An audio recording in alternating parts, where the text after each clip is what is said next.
Hello everyone, and thank you for joining us. I'm Nick Vinzane. And I'm Aliyah Shahid. 50 years ago today, the Apollo 11 spacecraft landed on the moon. It marked one of the greatest events in human history, with man making the first step on the lunar surface. And as News 4 Tucson's Sean Mooney reports, scientists at the University of Arizona were part of the team that made it all possible. We choose to go to the moon in this decade and do the other things, not because they are easy, but because they are hard. President John F. Kennedy's famous speech in September of 1962 accelerated America's space race with Russia. Ecom, go. Surgeon, go. The challenge issued to NASA to be the first to put a man on the moon.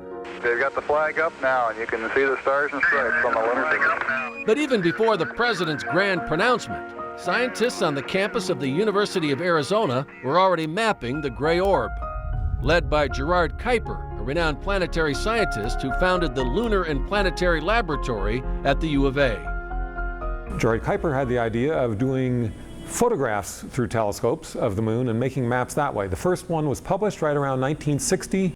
In order to create a more dimensional view of the moon, Kuiper came up with a very simple but effective technique to map the lunar surface. This is a 3-foot diameter globe that Kuiper and his group produced to project images onto. And so from right in front, it looks just like a view from a telescope would. When you walk around to the side, features start shifting shapes and changing like they look in reality from overhead. By 1968, NASA astronauts were orbiting the moon. But Apollo 11's mission would put a man on the lunar surface. Okay, all flight controllers, gonna go for landing. Retro, go. Kuiper's scientists had already been working with NASA, but this time out, Kuiper's maps would be crucial to the mission's success. Capcom, we're go for landing. Altitude 42. Bill Hartman was one of the scientists who helped map the moon, providing essential data and pictures to help NASA find the best place to touch down. What they wanted was a flat, featureless, dull, the dullest geology you could imagine. But even with all the planning, the lunar landing did not go off without some tense moments. 60 seconds. Lights on. Forward. Forward. 40 feet down, 2.5. Picking up some dust.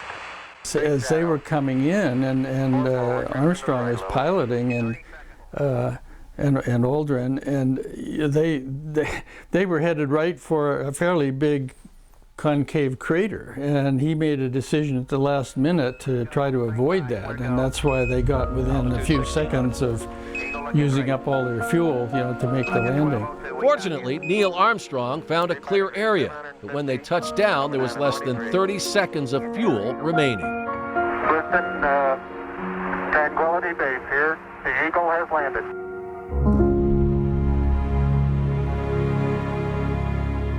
Neil Armstrong and Buzz Aldrin would walk on the moon and return safely to Earth. The scientists from right here at the U of A having played a role in one small step for man, one giant leap for mankind. Sean Mooney, News 4, Tucson.